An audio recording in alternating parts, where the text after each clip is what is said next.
So DJ Drastic asks, cloud trends for 2020. There seems to be a big push now for multi-cloud everything. Will the next hot product now be a multi-cloud hypervisor? Did you just say Kubernetes? Maybe you did. I don't know. Maybe you did in another form. Yeah. Ned, you're the cloud guy, so go. A big push for multi-cloud everything in the context of cloud trends and so on. Next hot product being a multi-cloud hypervisor. Do you have thoughts, good sir? Of course I do. Well, first, the idea of a multi-cloud hypervisor, I think we're just talking about a management layer that sits over your multiple clouds. So if you're in Azure and AWS and GCP, how do you coordinate operations and monitor all those different environments? And so far, most of the products that have come out around that arena are not very good, just to be straightforward. They either do one of two things. They either focus on a single cloud to the detriment of all the other ones. So typically the multi-cloud hypervisor is really just an AWS hypervisor, and they're going to bolt on Azure functionality any day now. So there's been a lot of that. The other one has been, we will abstract all the concepts from each of the individual clouds, which means you either can't take advantage of the special services in those clouds, like the PaaS type services, or you can, but it's at a very handicapped type way. So I think that's hasn't been solved yet. I don't know if it's going to be solved just because of the big differences between the three major clouds. But you did mention the other thing, which is Kubernetes, which more and more people are talking about as a platform to build platforms on. And the fact that the big three all are using upstream Kubernetes for their managed Kubernetes offering means there's a certain level of interoperability there. So if I want a persistent volume on any of those clouds, I don't have to know anything about the back end of Azure or GCP. Yep. I don't need to know exactly how that disk gets created. I just have to say, I want a persistent volume in my YAML, and a persistent volume magically gets created and wired up to my container. And how that happens in the background is an exercise for the cloud providers. So in that same regard, if you can write a custom resource definition and you're like a software supplier or someone who's developing an application for consumption, you develop a CRD, which is basically leveraging the Kubernetes API to create something declaratively. If you have that, that can now be deployed in every single cloud relatively easily, and on premises if you're running upstream Kubernetes on premises. And now you have a common platform that is extensible that you can deploy applications on and manage in a consistent way. Yeah, I mean, a traditional hypervisor is way closer to the hardware than Kubernetes is. Kubernetes is, more up here, but man, it's doing such a similar function. It's kind of an interesting way to position it, to call it a multi-cloud hypervisor, but it kind of is, because it's got the providers. It can talk to all the different clouds. You talk to Kubernetes, as you were just saying, that you don't have to care about the underlying how these apps are running, because Kubernetes is just handling that for you. No, I want to put some caution there. Yeah. Well, while yes, it is, go ahead. these are future-looking ideas, because if you look at Kubernetes right now, there's still a lot of things that need to be addressed. Multi-cluster management is not there. You manage each Kubernetes cluster individually, and there's projects from people like Rancher that are doing their best to create sort of a multi-cluster management, but it's not there today. So that was a big focus at KubeCon was, all right, I've got 30 clusters and I can't go to every single one. It would be like running 30 vCenters in your data center. I might have the vocabulary a little wrong, but I know some folks doing this at scale, and they don't even run high availability for the management level. They just build one every time, and they're fine. It's been easier from an overhead perspective to have lots of APIs to talk to versus trying to make everything completely federated and highly available. Like it's just, it gets away from you too fast to maintain. So they gave up. They're going to wait. Ned, the people we were talking to at KubeCon that were doing any sort of federation, it kind of wasn't. It was more like, there's some common thing at the top that runs a bunch of scripts in parallel on all the clusters at the same time. It was fairly primitive. There wasn't. Yeah. It wasn't like, etcd distributed, across to manage all of this and have a uniform source of truth or anything like that. It was just, let's make sure we run this command everywhere at the same time so that all the clusters are doing the same thing. It was very far from my idea of federation. There's been some interesting things happening with the policy agent. So the idea that you can apply a uniform policy across all of your clusters and have that policy impact the nodes, the containers, your network configurations. So if you can create an abstract policy and just push that down to all the clusters you know about, you don't need like a vCenter running per se. You don't need that constant on appliance that's running somewhere. You just need something that you can fire up that knows about all these different clusters. I want to update my policy. Here's the new policy, push it down, and you're done. Or you could have sort of a rollout where it hits your dev clusters first for validation and then hits the additional clusters. So it's almost like you could set up a CI/CD pipeline for Kubernetes cluster management. And some folks do, I think. Yeah. So, yeah, I'm sure these things are already happening out in the wild. So it's probably incumbent on some of the application vendors to come up with a packaged solution that looks slick and works well, that they can sell into enterprises that traditionally don't want to build these tools in-house. Do you see this as a long-term play for somebody like VMware then, that's already trying to integrate Kubernetes into their hypervisor in vCenter? Well, that's certainly their vision of it. And if you talk to Joe Beta or any of the other fine folks that were from Heptio that were brought into the VMware fold to design out their Kubernetes build, that's exactly what they're trying to do. They're trying to build that multi-cluster, higher level management and make it easier to consume Kubernetes. And at the same time, they're doing weird things with vSphere and vCenter to try to incorporate Kubernetes as the control plane for that. So we'll see how that goes. That's Project Pacific. It's in private preview right now with a couple really big customers, but I have it on good authority that either by the end of this year, which we're coming up really close, or the first quarter of next year, it will be available for a more public beta preview. I got to see a good dive on that the other day, and I was blown away by the depth at which the thought, because vSphere integrated containers came off very much as a science project. I'm pretty sure it actually was written by grad students. But when I saw the depth at which they were doing it and the level of problem solving they were doing, like I was pretty blown away that it's going to be able to spin up VMs as in the same way you would spin up a container as part of your stack. And I was like, okay, that's trending towards solving the data issue. So I like that, they're going to help the customer drive their private, because if you still go to bat and scope a private cloud, even if not even going down to like white box gear, you can still wipe the public cloud to the floor with price. Like I still don't understand why there's not a competent way to have a, place of consumption at a controlled cost. And most of my customers have built these giant data centers and have the cooling, they have the racks, they have the power, and they've prepaid for all of it. Probably some of it's off the books even. And why wouldn't you run in a place that's so cost efficient? As long as the stack permits it and the availability is in line. But so I think you make a good point about multi-cloud, which is the myth of multi-cloud, which is the price you pay for going multi-cloud, which is private, public, private, public, public, wherever, whatever mix of that sort of on-prem, off-prem, many clouds. If you're wrapping everything in a container, then you're responsible for generating everything yourself. So if you want to create a fraud service, a fraud discovery service, you have to generate that and install it in a container.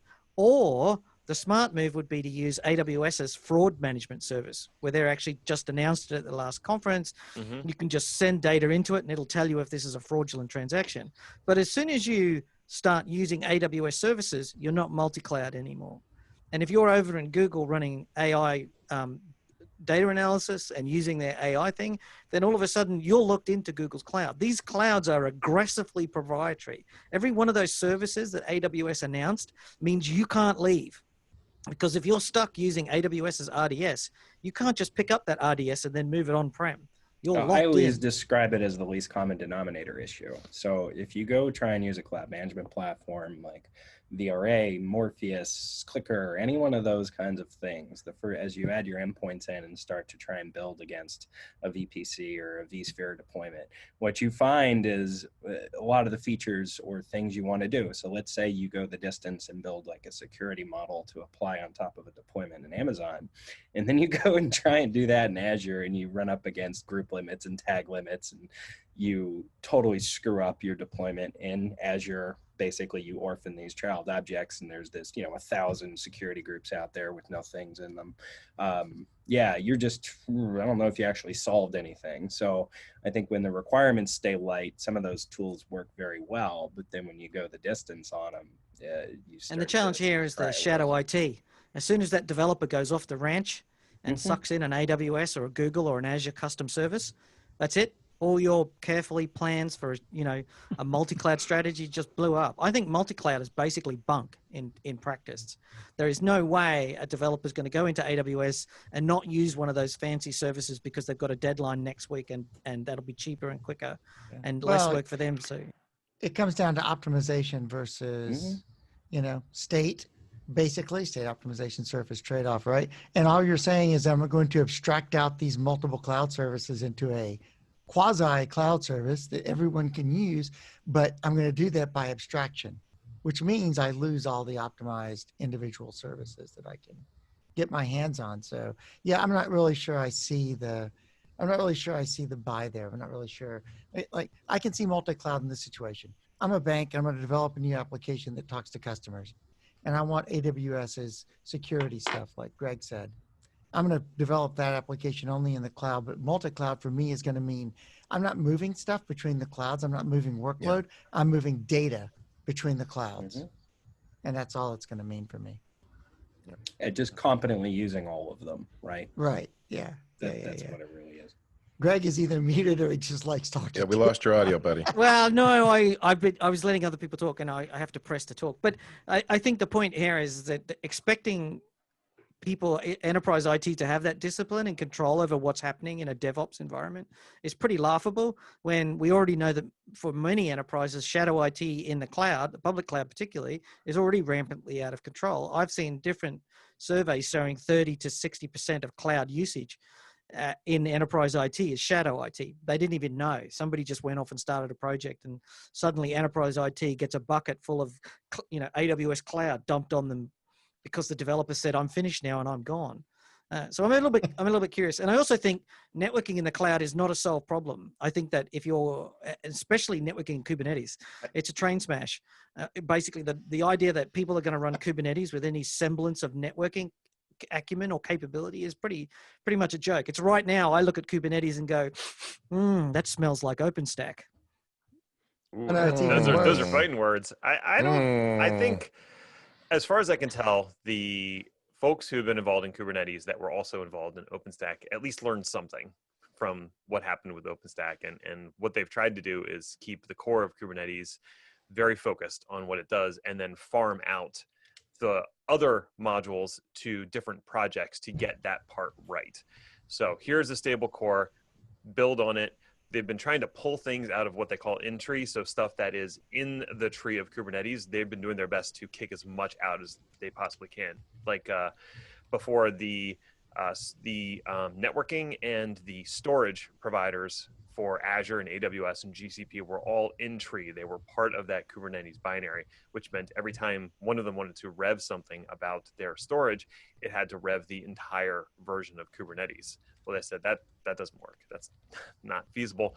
So they now have the container networking interface, the CNI, and the container storage interface, CSI, and they are slowly moving everything out of the tree into these own projects, where Microsoft, every time they want to rev the Azure CNI, they can go ahead and do that, because all Kubernetes, when it wants to do networking with Azure, it just says, hey, go use that CNI, and then it'll use whatever the version you specify is. When it comes to networking, I think early Kubernetes probably overcomplicated things. But they were doing it to be simple. Remember that. Right. Well, I mean, that's the thing about routes. So, I mean, to get a little esoteric here, abstraction is just a way of pushing complexity down the stack and presenting a simple interface. But when you hide things from the person consuming it, that's a whole bunch of stuff that can break they don't know about. And people do dumb things all the time. And if you dig through that abstraction and break something by accident, and now you don't know how to fix it, that's a serious problem. So I think Kubernetes was trying to make it easy by making it really complex under the abstraction. And now they're starting to peel back those layers and saying, do we really need to NAT everything if we can just get a big enough IP address space from the subnet that this node cluster is sitting on? Like, I don't need each individual node to have a /16 subnet assigned to it. That's a little unnecessary. Why don't I just take a larger network space in the subnet where I have my 20 workers or whatever in, and dole out those IP addresses to each container as it spins up and spins down? And as long as I've planned adequately for that, I won't run out of IP addresses, and I don't have to do NAT. So that's one way they've been sort of approaching this. But everything right now is Berkeley, the extended Berkeley packet filter, that's handling all the firewall rules for the various containers. I think the networking stack has gotten simpler over the last year or so for Kubernetes, but by no means is it done. But I would posit that networking is never done. Otherwise, the spot. I was going to say, has networking ever really been solved? But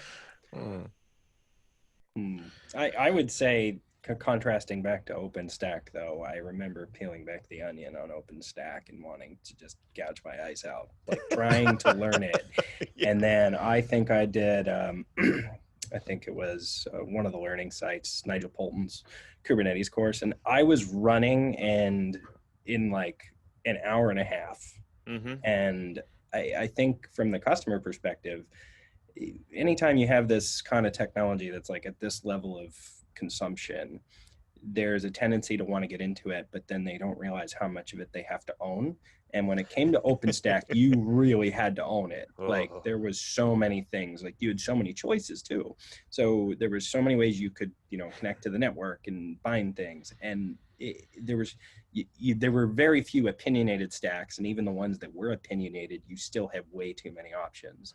So like out of the box, Kubernetes gives you a lot without having to massage it. And then when you do massage it, you don't have to own it to the nth degree. Like, you don't have to bring developers on staff and commit to the upstream system to be able to get it to do what you want to do. It's pretty out of the gate. You can just use it. And that's a pretty big differentiator to OpenStack. So I think a lot of folks are seeing some success with it because of that you don't have to own it to that level of depth. Yeah. And I think people forget how complicated stuff like VMware is. Like, that is not a simple product. I just set up a vSphere vCenter cluster in my lab at home.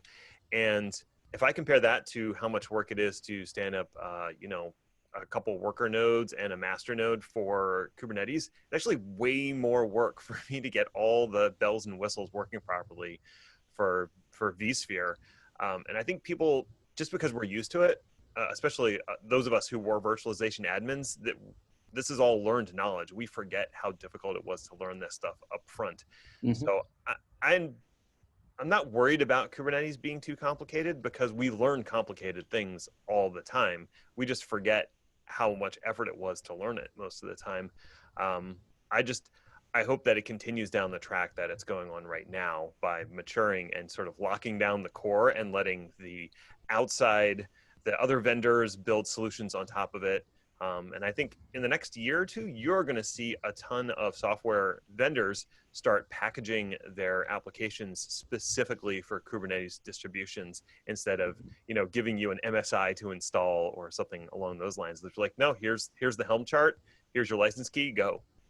Yeah, and we're going to get surprised, because it's going to be the big ones that we chalk up as being the COTS in the data center. So I guarantee you some folks at SAP are going after doing this, and a lot of those folks are buying large VMware footprints today, and they're going to have an option to run it a different way. In fact, I was involved in a project earlier this year, and we were putting a VMware stack, and they were going to run it just OVAs and deploy, and we got to a point where they're like, well, we might want to put this, we have to deploy doing vCloud Director, because that's how we do our deployments that we've packaged for this. And they're like, but we also have a Kubernetes option. I was like, okay, let's talk about that. If this thing is stateless, then come on. Yeah.